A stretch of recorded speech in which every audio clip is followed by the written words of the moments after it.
Hasselhoff. I've lived in Colonial Beach going on 4 years now. We're here today to talk about the Dotson Development Agreement that the town is working on and is going to public hearing on October 21st at our next regular meeting. I thought it was important for citizens to have as many opportunities as possible to learn about this because it's a really big deal for our town. It's really exciting, in my opinion, to see development interest in Colonial Beach, and it's something that I've been working on for a long time. When in 2019, our council prioritized developing the boardwalk and selling the boardwalk property, and we went to public hearing then to advertise it for sale, and it was been listed. And this development opportunity that we are talking about right now is a really interesting and exciting offer. I want to tell people a little bit about it and about the Dotson group as they presented to us at council meetings and also to the Planning Commission. They are based out of Richmond, but Duke Dotson, the main chief of the developer agency, is a local in the sense that he vacationed in Colonial Beach when he was a child with his dad, and so I think that he has a real love for a lot of things in Colonial Beach and sees a lot of the potential here in town. The development is a 4-phase development. The first phase is townhouses over where the old school property was. So when the school burned down, the school transferred that property to the town, and it's been sitting there, and it's been listed for sale for I think almost 4 years now.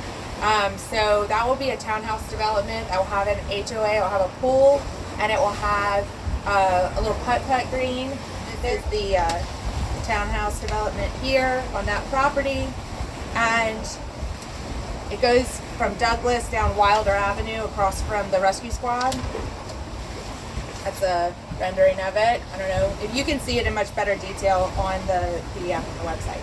The second phase is the historical buildings we have in town here, right downtown, right here. And we're talking about the old bank building, we're talking about the Chamber of Commerce building, and the old school board building. And those buildings are going to be preserved, and they're going to be rehabilitated into businesses, into a development office for them, into a commercial space, possibly a restaurant or another brewery, or they're open to the kinds of businesses that would fit in those buildings. It's also tied together with the historic designation that we are currently working towards in the downtown section here. The third phase is the boardwalk. The third phase is basically right here behind me. It is from the town pier corner here to High Tides, and it includes mixed use. So we're talking about having storefronts along the bottom of the boardwalk again with some indoor-outdoor space. They're recessed, and they want to combine the boardwalk into a vibrant area that interacts with these businesses on that first floor. And then the second 2 floors are condos, and these condos are associated with the same HOA from the townhouses, so that the amenities that both new residents that move into them or people that buy there would be able to use amenities at both sites. The fourth and final phase is the Wilder Avenue parking lot. And so that is this side of Riverboat, the gravel parking lot that goes from the boardwalk to the Vernon House. And that phase is right now talked about to be a boutique hotel, not a Hyatt or some giant chain hotel, but a small 50, 60 room boutique hotel to attract people to come and stay, not just for the day visitors, but create that into a week-long opportunity for people. And the plans for that, they are interested in the old Colonial Beach Hotel. Anyway, like I said, you can go online and see this in better detail, but they don't have the exact renderings for that yet, but they're open to having a historical feel that's in the context of the community with that. So Dan has some questions, and I think the community maybe has more questions. And this is an opportunity to learn about this development, to learn about the contract that we're talking about, and to ask any questions that you have. You can post them on the video, and I'll respond to that. And I'm happy to hear from you guys. All right, so Jane. Yeah. When Robin said she was doing this, I just jotted down questions, a couple of which she's answered in what you just said.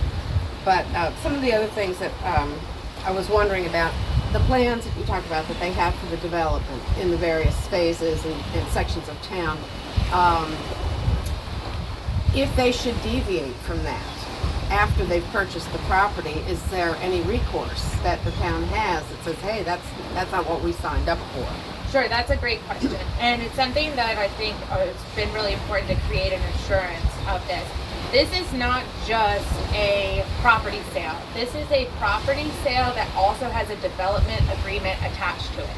So there are 5 contracts total, 1 for each phase that is associated with the physical properties, and then a 5th contract that is a development contract that ties them all together, and also states the intention for each property as they have presented it in their presentation to us and to the public.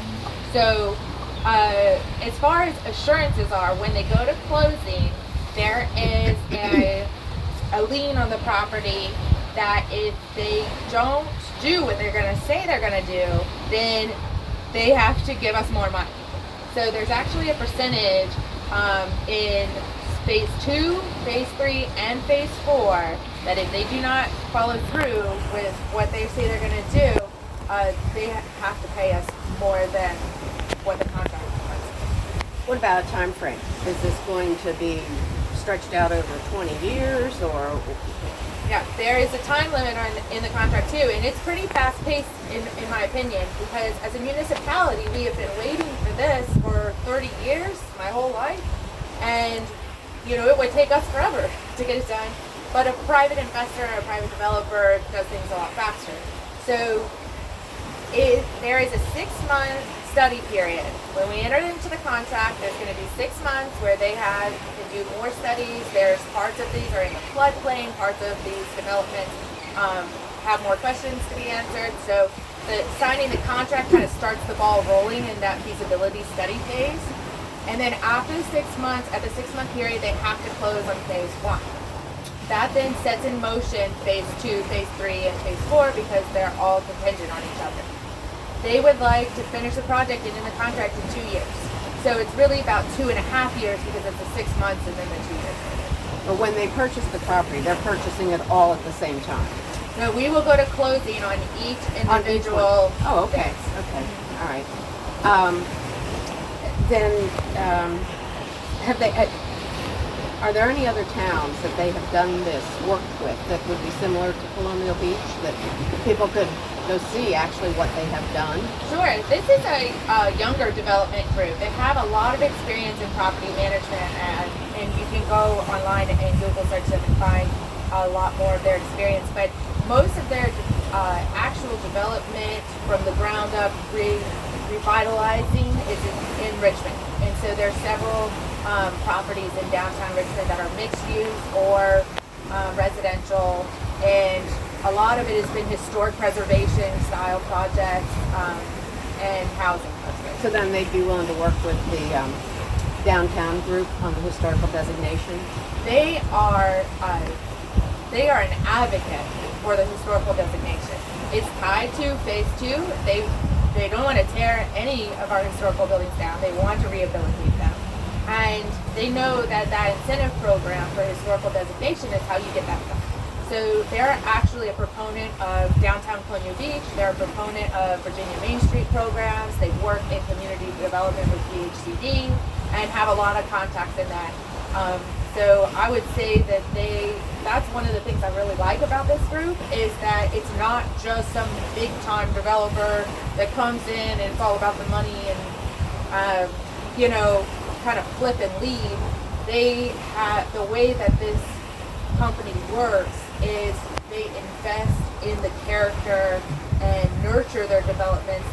It's part of why there are 4 phases, I think, because they see how each phase is going to add to the next. So when all is said and done and the deal is done, so to speak, the money that the town makes from the sale, what's happening with that? So that is capital improvement money. When the town sells property, anytime we sell property, 5% goes to the fire department, 5% goes to the rescue squad, 10% goes to the school, and 80% goes into our capital improvement fund. Funds out of the capital improvement fund have to be voted on by council in public meetings, and they have to be planned for through our capital improvement plan, through the CIP. So the CIP process is an annual process where we identify major infrastructure needs or major projects. Everything has to be over $50,000 to get on the CIP, and we prioritize them. And so then when we have money in that capital improvement fund, then it has to be spent through that public process towards the projects listed. So, when this is all, well, actually, while it's being done, but particularly when it's all completed, there'll be more residents in town, there'll be more businesses, and there'll be more traffic. Has any thought been given to increasing our police force? I think we need to be very supportive of our police force. We need to assess those needs and the demands that will come with them.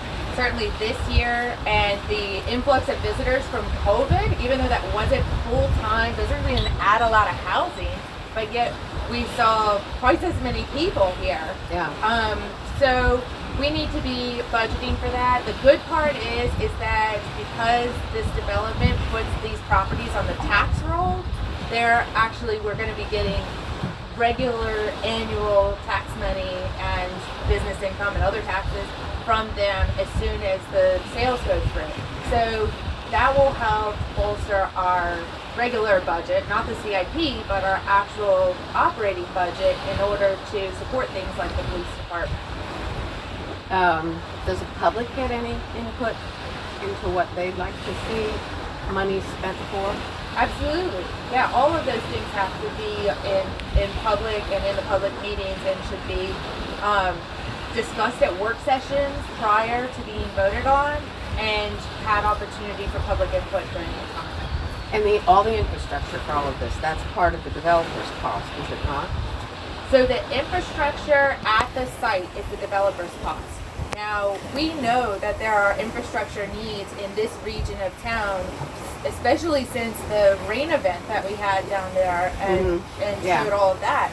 So we are already planning for a second pump station in this area, and infrastructure that's going to have to be done. And that will have to be done regardless of the development or not. Now, the development may add more demand on our infrastructure, but if we want things to happen in Columbia Beach, if we want the things that we've been talking about for 20, 25, 30 years to happen, then we have to do that. And this is a way to get money in order to spend it on things like bolstering the infrastructure necessary to sustain it.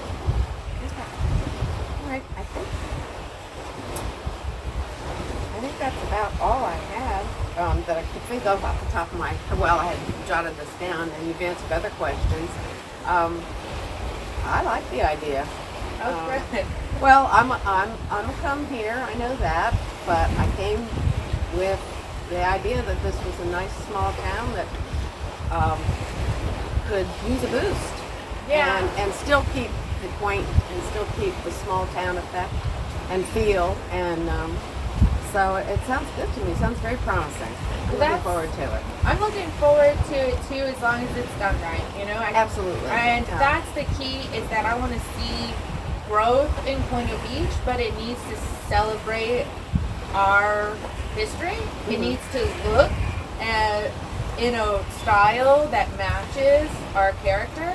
I think that it needs to be realistic about the challenges that business face here, and our seasonal time frame, and weather dependent. It's kind of rainy today. Yeah. You can see our boardwalk's pretty vacant today, but and I think they've really taken into consideration a lot of those things, and I want to work with them. If we're going to do this, we've got to do everything we can to make it successful for the town, for our citizens, and for them, because we don't want something like this to fail. If it's going to go through, we want to do whatever we can to do that. And part of that, maybe some of the questions that might come up may be about how to help this succeed.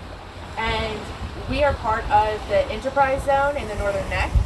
There are other incentives along with that enterprise zone, things like making things handicap accessible,